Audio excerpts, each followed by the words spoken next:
ధర్మ సంస్థాపనే నాటి కురుక్షేత్రం,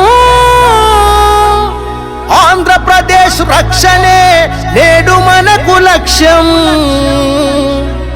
ధర్మ అధర్మానికి సాగుతున్న సమరం, విజయ భేరి మోగించి చేయమంది యుద్ధం. మేం దేనికైనా సిద్ధం.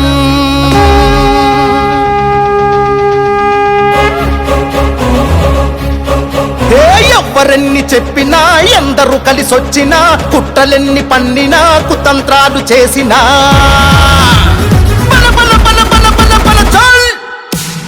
ఎవ్వరెన్ని చెప్పినా, ఎందరు కలిసొచ్చినా, కుట్రలెన్ని పన్నినా, కుతంత్రాలు చేసినా, ఓవో అరరర ఓవో బల బల బల ఓ ప్రభాకరన్న, నీ గెలుపే ఆగునా మా ప్రభ